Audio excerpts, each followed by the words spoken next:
You're dead meat, you broke bitch. No lawyer can save you now. Jason leaned heavily over the thick wooden divider of the defendant's table. His breath washed over my face. Stale Folgers, coffee, and cheap alcohol-heavy aftershave. He was 35 now, carrying a sagging beer gut that strained the plastic buttons of an off-the-rack suit he probably bought at a strip mall. I didn't flinch. I didn't lean back. My spine remained exactly 2 inches from the back of the hard wooden chair. Both hands rested flat on the table, right wrist crossed cleanly over the left. I locked my eyes directly onto his right earlobe. It's a trick you learn when you don't want to give an enemy the satisfaction of eye contact, but you need them to feel the crushing weight of your stare. I counted my breaths. Inhale. 2. 3. Exhale. To my left, Arthur sat in the plaintiff's row. My father.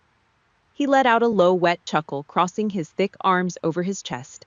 He looked at me the way a man looks at a stray dog that just wandered onto his freshly paved driveway. Next to them, Richard Lawson leaned back in a $1,000 leather chair, a shark in a pinstripe suit. He casually spun a black Mont Blanc pen between his manicured fingers. Lawson loved cases like this. He took one look at me, a woman showing up to probate court without legal representation, a pro se defendant in a cheap blouse, and saw nothing but an easy paycheck. He assumed I was broke. He assumed I lacked the basic intelligence to understand federal probate law. The courtroom smelled like damp pine sol, old oak, and nervous sweat. Up on the towering bench, Judge Harold Bennett adjusted his wire-rimmed glasses. He didn't look at Lawson. He didn't look at Arthur. He cracked open a thick, red-stamped personnel file. The entire room fell into a suffocating, dead silence. But my mind wasn't in that courtroom.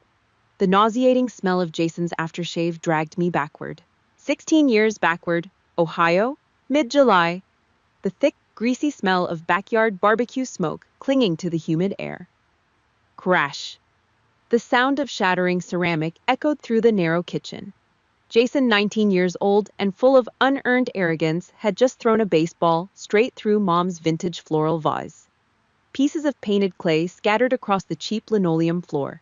Heavy footsteps pounded down the hallway. Arthur stormed into the kitchen. He took one look at the mess, grabbed Jason by the shoulder, and physically shoved the boy behind his own broad back. A human shield protecting his golden child. Then his eyes snapped to me.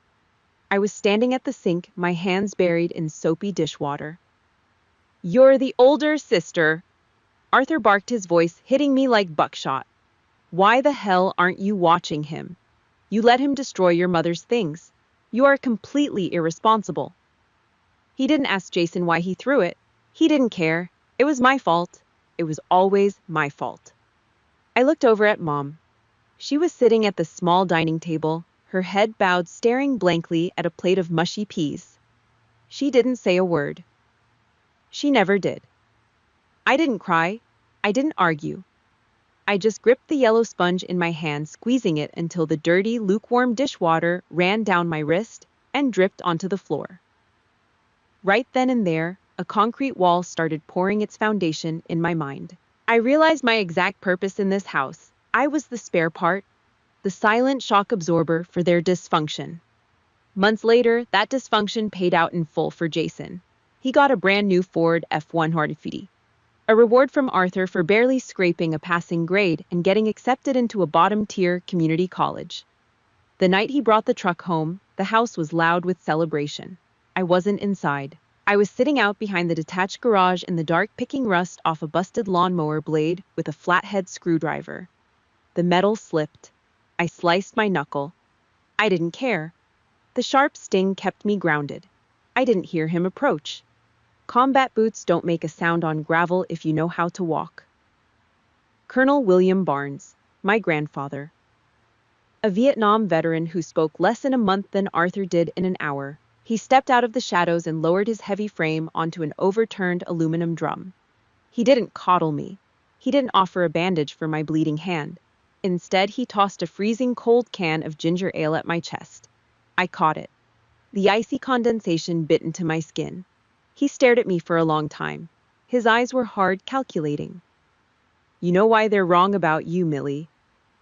His voice was gravel grinding over asphalt. because they're using a yardstick made of trash to measure solid steel. That was it. He stood up and walked away into the dark. That steel got tested soon enough.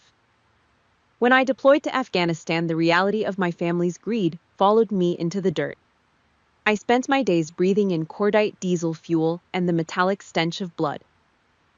Every month, I wired 70% of my hazard combat pay back to an Ohio bank account. I thought I owed them.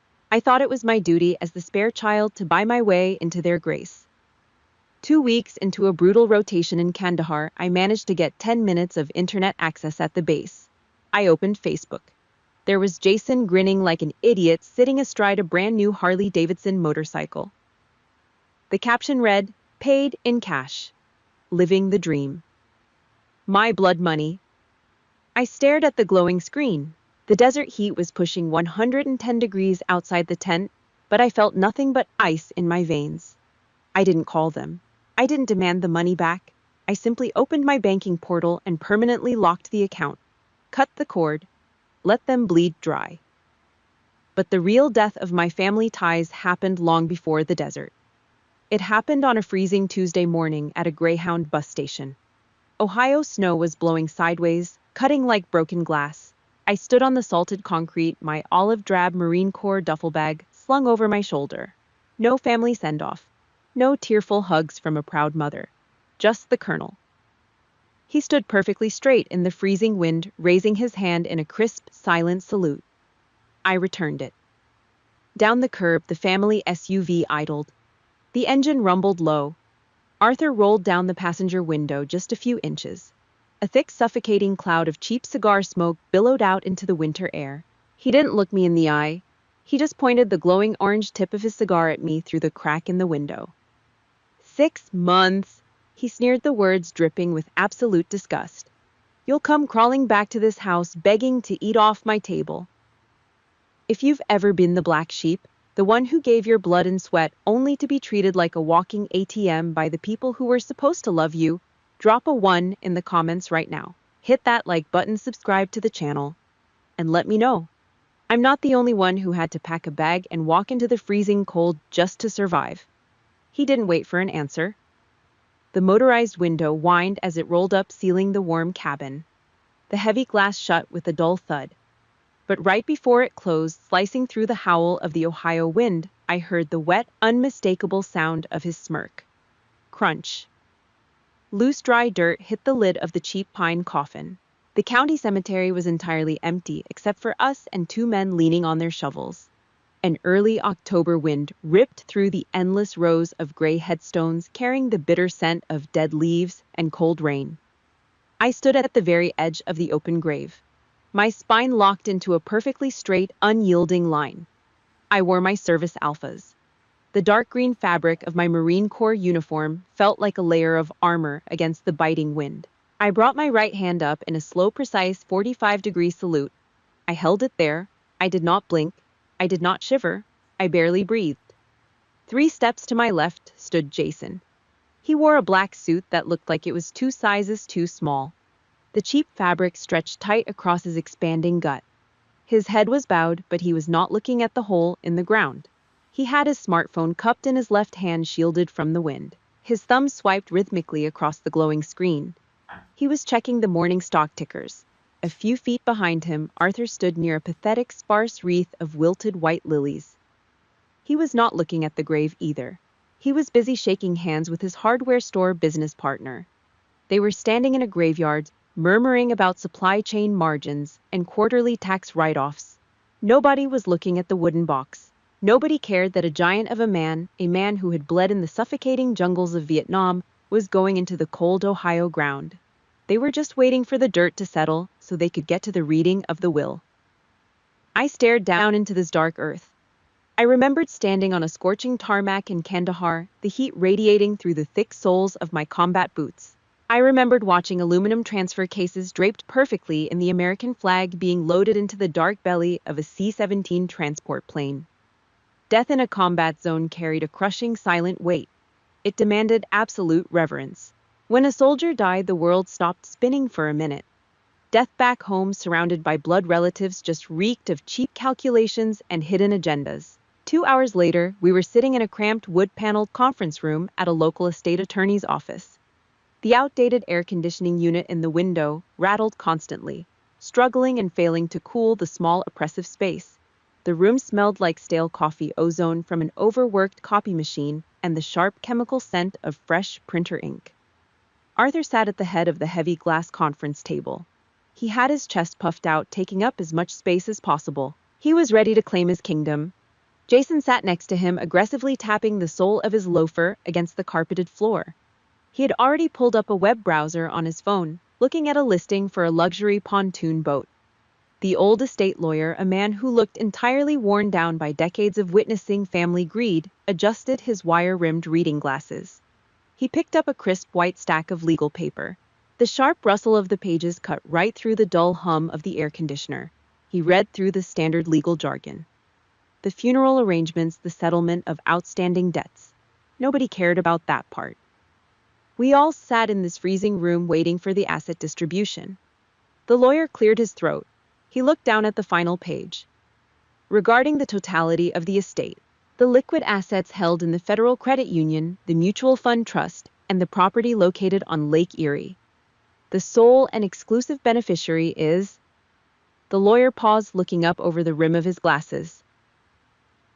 Millie Barnes. The rattle of the air conditioning unit suddenly sounded as loud as a jet engine. The room went completely terrifyingly dead. Thud. Jason's phone slipped from his sweaty fingers and hit the industrial carpet. His mouth fell wide open. He stared at the lawyer with empty, uncomprehending eyes. The pontoon boat vanished from his mind. I did not look at him. I shifted my gaze straight to Arthur. The smug color drained from his face for exactly 1 second. Then a dark, violent red rushed up his thick neck and settled deep into his cheeks. A thick blue vein at his right temple began to throb rapidly against his skin. The script of the Golden Child had just been torn to shreds from 6 feet under the ground. The shock mutated into pure, unhinged rage. Arthur slammed both of his heavy hands down onto the glass table. The brutal impact rattled the coffee mugs. He lunged forward, his massive frame casting a shadow over the table. He thrust his right index finger across the glass, pointing it directly at the space between my eyes like the barrel of a loaded gun. "What the hell did you do?" His voice was a low, dangerous growl. Sparks of spit flew from his lips. "You went out there to see him. You got into that old man's head. You manipulated his brain, you treacherous little snake. You tricked a dying man." Jason snapped out of his trance.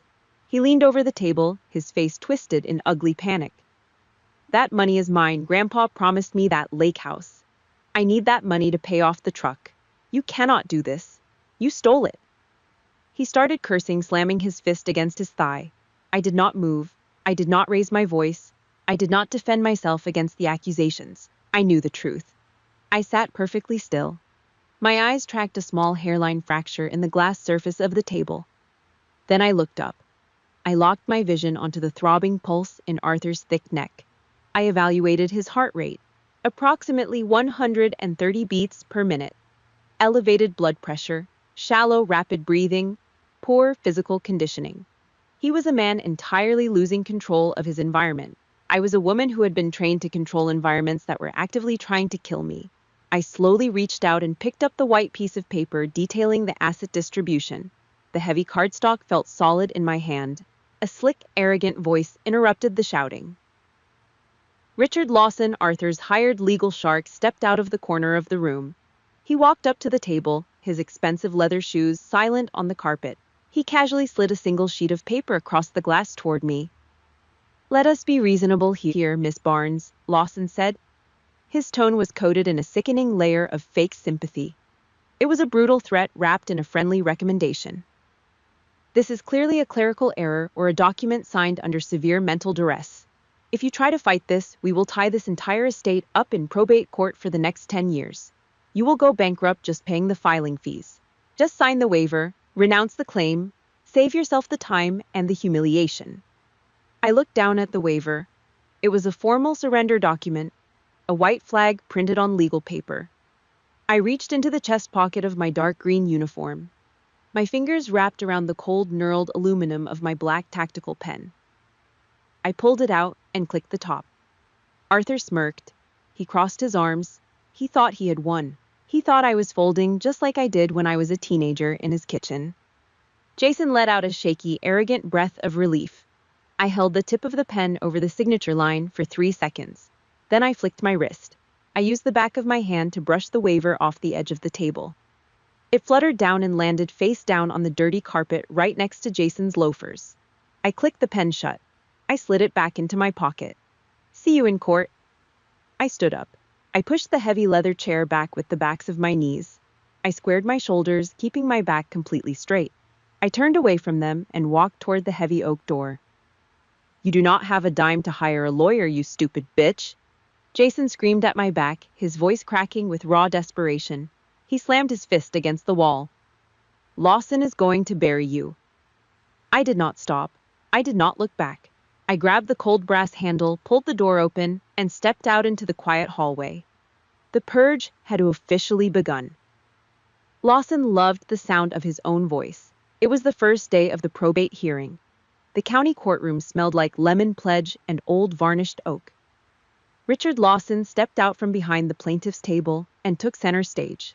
He wore a custom dark navy Italian wool suit that probably cost more than a used car. His black leather Oxfords squeaked slightly on the polished hardwood floor. He hooked his thumbs into his vest pockets, puffing his chest out. He was playing to the gallery. He was playing to the judge. Your Honor, the defendant is proceeding pro se. Lawson let the Latin phrase hang in the air, coating it in thick, undeniable condescension. He pointed a manicured finger in my direction. A complete disregard for the legal process. She has no formal education in estate law. She is unequipped, emotionally volatile, and entirely incapable of managing an estate of this magnitude. Behind him in the first row of the gallery, Jason sat with a smug, oily grin plastered across his face. He leaned over and nudged Arthur with his elbow. Arthur gave a slow, arrogant nod, crossing his heavy arms over his chest. They were enjoying the show. They paid top dollar for a hitman in a pinstripe suit, and he was delivering. I did not react. I did not glare at them. I kept my back locked exactly 2 inches from the wood of my chair. My hands rested flat on the defense table. I held a cheap plastic mechanical pencil. Click, click. I pressed the lead down and wrote on my yellow legal pad. My handwriting was blocky, tight, and completely uniform. Hearsay. Character assassination. Irrelevant to asset distribution. I processed his insults the exact same way I processed hostile reconnaissance. You do not get angry at enemy fire. You track the trajectory. You find the origin. You neutralize the threat. For 2 solid hours, Lawson ran his mouth. He paced back and forth, gesturing with a thick black Mont Blanc pen. He called me an estranged failure. He painted a picture of a lonely, bitter woman clinging to her grandfather's coattails, completely ignorant of how the real world worked. He wanted a reaction. He was waiting for me to crack. He wanted the crazy, emotional woman to stand up, scream, and prove his point to the judge. I gave him nothing. I just sat there. I kept my face dead neutral. I raised my eyes and locked my vision directly onto the soft tissue of Lawson's throat, right on his Adam's apple. I did not blink. I did not look away when he made eye contact. I just stared right through him. Silence is a brutal weapon. Most civilians cannot handle it. They are conditioned to talk, to fill the empty air, to seek validation. When you give them nothing but a dead, unblinking stare, their primitive brain registers it as a predatory threat. I learned that in interrogation rooms in Kandahar. It works just as well in Ohio. By 11:30 a.m., the temperature in the courtroom hadn't changed, but Lawson was sweating. A single cold drop rolled from his hairline down his left temple. He wiped it away quickly with the back of his hand. He cleared his throat. He stopped pacing. He retreated behind his wooden podium, gripping the edges until his knuckles turned white. She lacks the basic comprehension to execute the trust. Lawson stammered. He looked at me. I kept my eyes fixed on his throat. He swallowed hard. His Adam's apple bobbed. The shark was drowning in 2 feet of water. The lunch recess came and went. The heavy courtroom doors swung shut. The rattling of the commercial AC unit hummed loudly in the background. Judge Harold Bennett stepped up to the massive wooden bench. His black robe billowed slightly around his ankles. He sat down. He did not look at Arthur. He did not look at Lawson. Bennett reached out and pulled a thick manila folder from the very bottom of his stack. It was not a standard county probate file. It was secured with a metal clasp. A thick diagonal red stripe ran across the front cover. The official seal of the United States Department of Defense was stamped dead center. The sharp, crisp sound of Bennett turning the first heavy page cut through the silent room. "Counselor Lawson," Bennett said. His voice was flat, carrying the cold, unforgiving authority of a former military prosecutor. "In your opening statement, you asserted that Miss Barnes lacks the legal competence to handle this estate." Lawson puffed out his chest, desperately trying to recover his morning swagger. "That is correct, Your Honor. She is a civilian with no legal background. She is entirely out of her depth." Bennett slowly took off his wire-rimmed glasses. He placed them on the sounding block. He stared down at Lawson with absolute disgust. "Miss Barnes is a senior investigator for the United States Marine Corps." The words dropped like a concrete block onto the hardwood floor. The AC unit kept rattling. Nobody breathed. Arthur leaned forward, his heavy jaw hanging open. Jason froze. His eyes darted frantically between Lawson, the judge, and me. Bennett looked back down at the red-stamped file. "She holds a flawless certification in federal military law. She spent the last 4 years deployed overseas, running high-level logistics, criminal investigations, and legal oversight for a combat battalion. Furthermore," Bennett continued, his voice rising, echoing across the vaulted ceiling, "according to her service record, she has successfully prosecuted 3 separate department-level financial fraud cases. She tracks missing millions in black-budget logistics." Bennett finally looked right at Lawson. His eyes were like chipped ice. "Her ability to read a financial ledger is significantly sharper than yours, Counselor." Bang!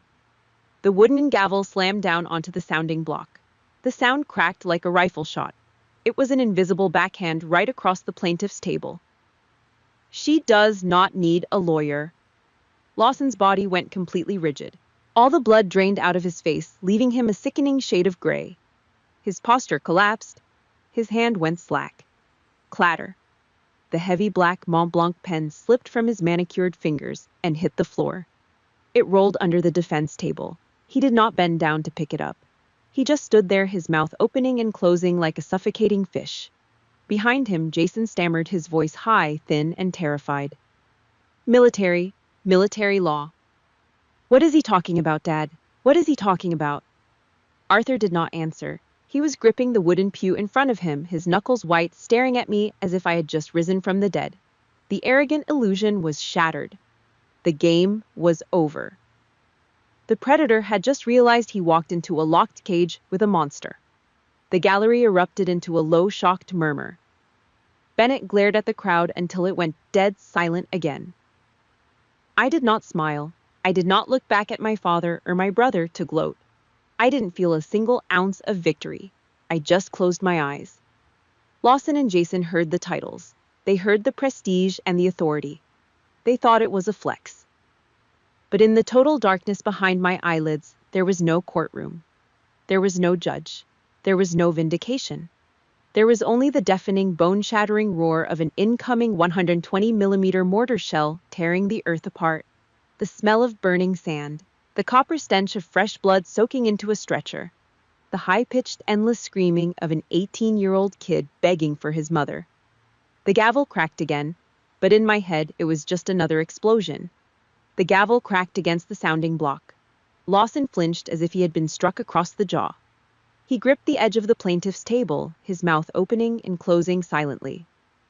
"Your Honor, we request a brief recess." Jason was sweating through the underarms of his cheap dress shirt. Arthur dragged a heavy hand down his face, his jaw working furiously, his eyes wide and panicked. They stared at me. The entire gallery stared at me. They thought I was soaking it in. The big reveal. The grand moment of triumph where the outcast daughter finally proved her worth to the men who threw her away. I closed my eyes. The smell of Lawson's stale coffee and the courtroom's lemon pledge vanished instantly. The rattling of the commercial AC unit faded into a low, terrifying hum. The wooden gavel hit the block again. But in the absolute darkness of my mind, it wasn't wood hitting wood. It was a high-explosive 120mm mortar shell slamming into the reinforced concrete wall of a forward operating base. Fallujah. 3 years ago. Dust choked the air thick and yellow. The heavy metallic stench of fresh blood mixed with the chemical burn of cordite and raw diesel fuel. The triage tent was a chaotic slaughterhouse.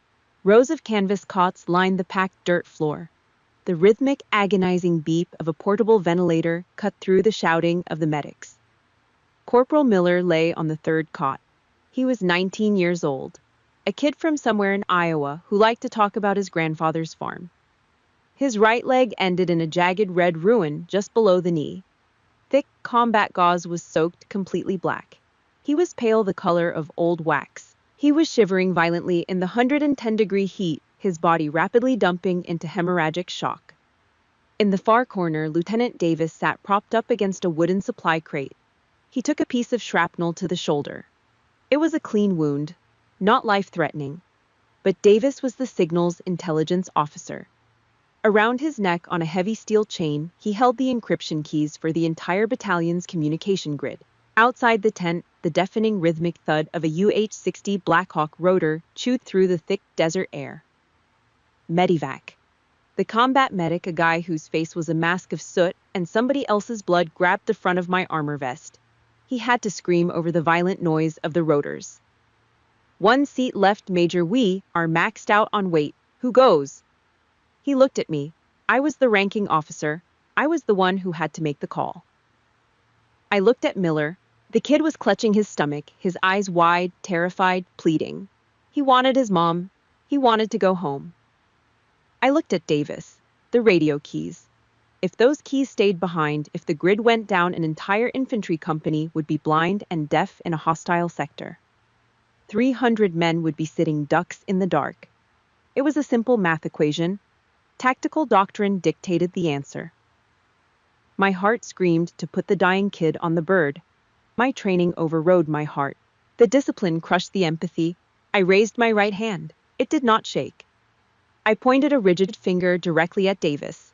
"Get the lieutenant on that bird. Now!" The medic didn't argue. He signaled 2 corpsmen. They grabbed Davis under the arms and hauled him out into the blinding dust storm of the rotor wash. Miller didn't scream. He didn't curse at me. He just stared. As the chopper lifted off, taking his only ticket out of hell, his eyes locked onto mine. It was the absolute crushing despair of a boy who just realized he was going to die on a dirt floor because his commanding officer did the math. I stood there. I watched him bleed. I did my duty. 2 days later, Miller went into septic shock. The infection burned through his remaining blood supply. He died quietly at 400 hours. The steady flatline tone of the monitor was the only sound in the tent. 6 months later, I stood on a perfectly manicured parade deck in San Diego. The sky was a brilliant, careless blue. A brass band played marching tunes. A 2-star general stepped up to me. He smiled a perfect white smile and pinned the Navy and Marine Corps Commendation Medal to the breast of my dress uniform. For exceptional meritorious service, for securing the communication grid under hostile fire and saving the lives of 300 Marines. The heavy metal of the medal felt like a block of ice against my skin. It felt like a gravestone. I shook the general's hand. I stared straight ahead for the camera. That night I went back to my off-base apartment. I unlocked the door, walked straight into the bathroom, and ripped the uniform off my body. I threw the jacket, the medal, the ribbons into a crumpled heap in the corner. I turned the shower on, full cold. I sat down on the hard white fiberglass floor of the tub. The freezing water beat down on my head, plastering my hair to my skull, running down my back. I grabbed a rough nylon bristle brush from the shower caddy. I dug it into my hands. I scrubbed my palms, my knuckles, my fingers. I scrubbed until the skin broke, until pink water swirled down the drain. You can wash off dirt. You can scrub off dried blood and cordite. You cannot wash off the look in a 19-year-old boy's eyes when you tell him his life is worth less than a radio frequency. That is the real price of a title. It is not a flex. It is not something you use to win a petty argument in an air-conditioned room. It is a brand burned deep into the tissue of your soul, a permanent reminder of what you traded away to become a leader. I opened my eyes. The harsh fluorescent light of the Ohio County Courthouse flooded my vision. The heavy oak paneling. The squeaky leather chairs. Lawson had collapsed completely into his seat. He was rubbing his temples, looking physically ill. Jason was practically hyperventilating, his eyes darting frantically around the room like a trapped rat looking for an exit. Arthur stared at me. His face was the color of dirty snow. His thick mechanic's hands trembled as they gripped the edge of the wooden table. They thought I was sitting here enjoying this. They thought I was soaking in the humiliation of the men who had spent 3 decades treating me like garbage. They had no idea. They were fighting over a few $1,000,000, a lake house, a pickup truck. They lived in a tiny, safe, pathetic little bubble. I had just walked back from hell. I took a slow, deep breath through my nose. I pushed the ghosts down. I locked them away in the dark concrete basement of my mind where they belonged. My right thumb moved automatically. It traced the thick, jagged scar on my left wrist, a physical anchor to the present moment, grounding me. The cold control washed over me again. The military armor locked back into place, sealing away the bleeding civilian underneath. I placed my hands flat on the wooden table. I pushed the heavy chair back. I stood up. My spine was a steel rod. My shoulders squared perfectly to the front. I looked up at Judge Bennett. I completely ignored the 3 panicked men sitting to my left. "Your Honor," I said. My voice was dead calm. It echoed sharp and clear in the silent room. "Request permission to begin cross-examination." Mrs. Martha Reynolds gripped the edge of the wooden witness box. Her knuckles were bone white. She was in her late 60s, wearing a faded floral blouse that smelled faintly of mothballs and stale lavender soap. She lived 3 houses down from the colonel. She swallowed hard, her eyes darting nervously across the courtroom. She wasn't looking at the judge. She was looking at the plaintiff's table. She was looking at Arthur. I watched my father. He sat leaning forward, his heavy arms resting on the table. He caught her eye and gave a slow, deliberate nod. A silent, physical command. It was a microscopic movement, but it told me everything I needed to know. He was coaching a neighbor to commit perjury under oath. He was actively orchestrating a lie to steal the very last thing my grandfather wanted me to have. Looking at him, any lingering trace of a daughter's grief evaporated. In Arthur's eyes, I wasn't a human being. I wasn't his flesh and blood. I was just a jammed lock standing between him and a vault of cash. I stepped out from behind the defense table. My boots made a slow, heavy, measured sound against the hardwood floor. I stopped exactly 3 feet from the witness stand. "Mrs. Reynolds," I said. My voice was entirely flat. "You just testified under oath that you saw me visiting my grandfather's house continuously throughout the summer of last year. You claimed you saw me through your kitchen window, whispering to him on the porch, isolating him from his son." "Yes," she stammered, her voice thin and reedy. She shot another desperate glance at Arthur. "Yes, I saw you, almost every day." I did not pace. I did not raise my voice. I reached into the manila folder in my left hand and pulled out a single sheet of heavy stock paper. Smack! I slapped the paper face up onto the wooden ledge of the witness box. The sharp sound made her jump. Dead center at the top of the page was the red embossed seal of the United States Department of Defense. "Those are my official deployment orders," I said. "From March 12th to September 30th of last year, I was stationed at Camp Schwab, Okinawa, Japan. I was 7,000 miles away, locked down on a military installation." I leaned in, dropping my voice to a whisper that carried perfectly through the silent room. "How exactly did you see me on a porch in Ohio, Mrs. Reynolds?" She froze. The color drained completely from her wrinkled face. She opened her mouth, but only a dry, clicking sound came out. She looked at Arthur. Arthur looked away, his jaw tightening. He hung her out to dry. "No further questions for this witness," I said, turning my back on her. Reynolds scurried out of the box like a beaten dog. I walked over to the evidence cart parked near the clerk's desk. I hit the power button on the digital projector. The cooling fan whirred to life, cutting through the heavy silence of the room. A harsh, bright square of white light hit the projection screen on the far wall. "Let's talk about isolation," I said. I grabbed a wireless mouse from the cart. Click. A massive spreadsheet filled the screen. 8 years of Federal Credit Union bank statements, high-resolution scans, Every withdrawal was highlighted in bright neon yellow. Jason shifted in his chair. The wood creaked under his weight. Between 2016 and the time of my grandfather's death, 52 wire transfers were initiated from his primary trust account, I said. I kept my eyes locked on the screen, reading the hard data. $4,000 to Ford Motor Credit, $12,000 to Harrah's Casino in Las Vegas, $6,000 to a bail bondsman in Cuyahoga County. I slowly turned around and looked directly at my brother. Jason was shrinking. The arrogant golden child who had blown his cheap coffee breath in my face 3 hours ago was gone. He sank deep into the leather chair, his chin touching his chest. Sweat pooled in the deep creases of his forehead. You claimed in your affidavit that the colonel was isolated, that he was abandoned by his family. I said, my voice carrying the mechanical precision of a firing squad. So who paid off your gambling debts for 8 straight years? Who kept your truck from being repossessed? A ghost? Jason closed his eyes. He didn't say a word. Next to him, Richard Lawson pinched the bridge of his nose. The expensive lawyer let out a long, ragged exhale. He knew. Lawson was a mercenary, a shark who fed on the weak, but he was not an idiot. He realized right then that his own clients had lied to him. They had handed him a live grenade, pulled the pin, and told him it was a rock. Exhibit C, I said. Click. The bank statements vanished. A new document appeared on the screen. It was a digital forensic recovery file, a printed email exchange. Arthur's head snapped up. His eyes widened in absolute raw terror. He recognized the text. A month before my grandfather passed the plaintiff, Arthur Barnes sent an email to his son. I read the text on the screen aloud. The words echoed off the high ceiling. We need to handle the old man. The house needs to be put in my name by the end of the year. We cannot let that cash go to that bitch. A collective gasp ripped through the gallery. The low, ugly murmur of pure disgust.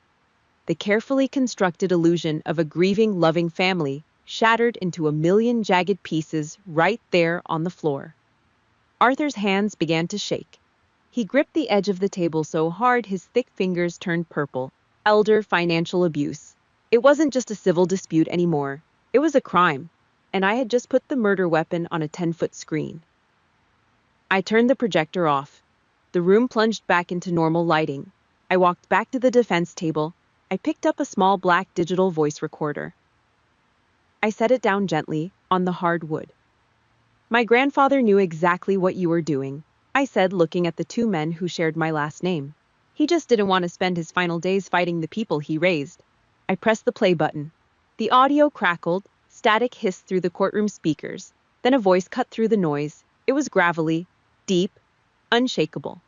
The voice of a man who had survived jungles and sniper fire. The colonel. The boys only come around when the collection agencies call them. The recorded voice said, heavy with exhaustion. They looked at me and they just see a bank vault. They don't see a father. They don't see a man.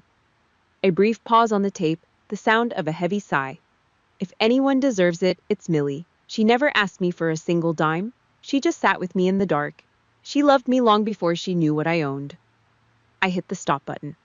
The silence that followed was total. It was the kind of heavy, suffocating quiet that follows a car crash. The truth didn't just come out. It had crawled out of the grave and wrapped its hands around their throats. Judge Bennett sat perfectly still behind the bench. He looked down at the plaintiff's table. The disgust on his face was absolute. He looked at the high-priced lawyer. Counselor Lawson. Bennett said, his voice dangerously quiet. Do you have any desire to cross-examine this evidence? Do you have anything left to say in this courtroom? Lawson didn't stand up. He didn't adjust his expensive suit. He just stared blankly at the polished wood of his desk. No, Your Honor, Lawson whispered. The plaintiff rests. Judge Harold Bennett did not look up from the bench. He kept his eyes locked on the heavy oak wood in front of him. This court finds the plaintiff's claims to be entirely without merit. Bennett's voice echoed through the high-ceilinged room. The petition to contest the will is dismissed with prejudice. All court costs and attorney fees will be borne by the plaintiff. The gavel came down. A sharp, final crack. Richard Lawson did not say a word. He snapped his leather briefcase shut, the brass latches clicking loudly in the quiet room. He walked away from the table, leaving his clients behind. He was a mercenary who just realized the check was going to bounce. Jason let out a long, shaky breath, burying his face in his hands. Arthur sat frozen, his heavy chest rising and falling in rapid, shallow jerks. He had lost the lake house. He had lost the mutual funds. The golden child's inheritance was gone. I did not pack my bag. I did not move toward the door. I reached into the bottom of my manila folder and pulled out one final single-page document. I stepped out from the defense table and walked it directly over to the clerk. "Your Honor," I said, "there is one supplemental filing for the court's record regarding the estate." Bennett frowned, adjusting his wire-rimmed glasses. The clerk handed him the paper. He read it in silence. The courtroom was so quiet you could hear the old fluorescent lights buzzing overhead. Bennett looked down at Arthur. The disgust in the judge's eyes deepened into something entirely different. "Pity?" "Mr. Barnes," Bennett said slowly, "it appears that 3 weeks before you filed this petition to contest the estate on behalf of your family, you initiated a quiet title transfer on a commercial storage property owned by the deceased." Jason's head snapped up from his hands. He looked at the judge confused. Bennett continued reading the hard data. "You attempted to move that specific asset into a private limited liability company, an LLC registered entirely under your own name, excluding your son." The silence in the room morphed into something highly combustible. Jason turned his head. He looked at his father. The heavy sagging flesh of Jason's face trembled. The realization hit him like a physical blow to the stomach. "Dad!" Jason's voice was high and thin. The voice of a panicked child trapped in the body of an overweight 35-year-old man. "You were hiding the storage lot from me."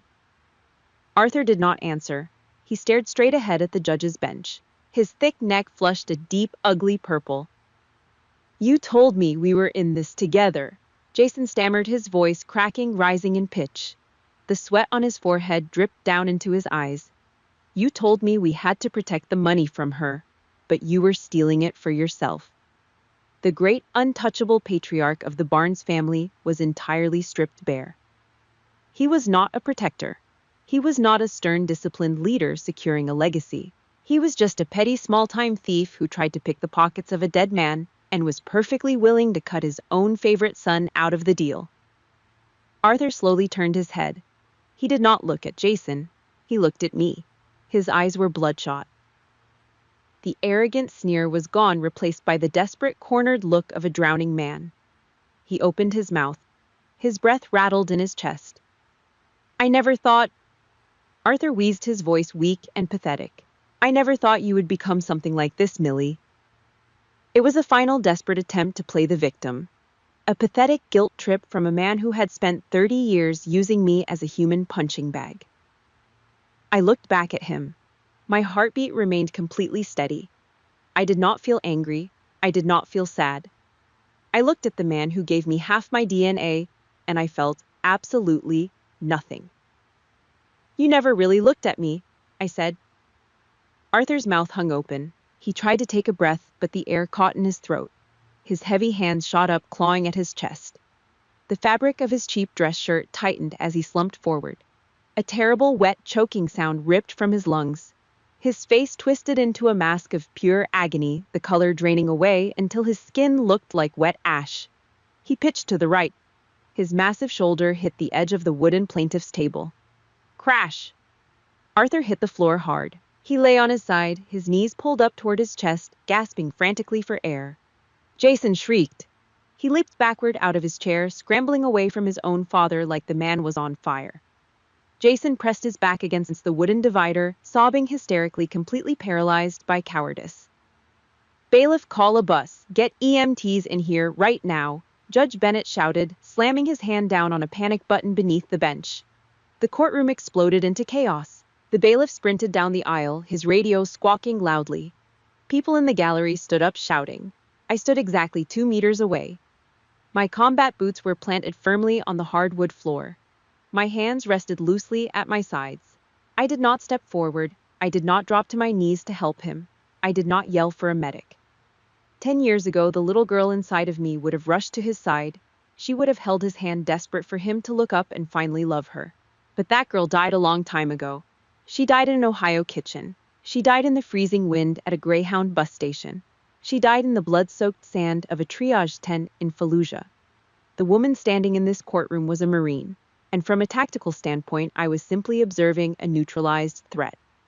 The heavy double doors of the courtroom banged open.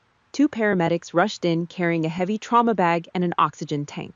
They dropped to their knees next to Arthur, ripping his shirt open, shouting medical terminology over the noise of the room. I turned my back on them. I walked over to the defense table. I picked up my manila folders, aligning the edges perfectly. I slid them into my olive drab duffel bag and pulled the heavy brass zipper shut. I slung the thick canvas strap over my shoulder. I looked up at the bench. Judge Bennett was standing there watching me. Over the screaming of my brother and the shouting of the medics, the old military prosecutor simply gave me a slow, single nod. I returned the nod. I walked down the center aisle. I pushed the heavy oak doors open and stepped out of the courtroom. I walked down the marble steps of the county courthouse and pushed through the front glass doors. The late afternoon Ohio sun was hanging low over the horizon. The cold, practical autumn wind hit my face. It smelled like dry asphalt and impending rain. It smelled like a clean slate. Sirens wailed in the distance, growing louder as an ambulance sped toward the building. I reached into my pocket and pulled out my smartphone. I opened my contact list. I found Arthur's name. I found Jason's name. Delete. Delete. The screen went black. I slid the phone back into my pocket. You do not need the permission of the people who broke you to become someone great. You do not owe them your loyalty, your money, or your grief. I adjusted the strap of my bag, turned my collar up against the wind, and started walking down the concrete sidewalk. I did not look back. If you have ever had to walk away from toxic blood to save your own life, I want you to drop a "done" in the comments below. Hit that like button, subscribe to the channel for more stories of surviving the trenches of life, and I will see you in the next one.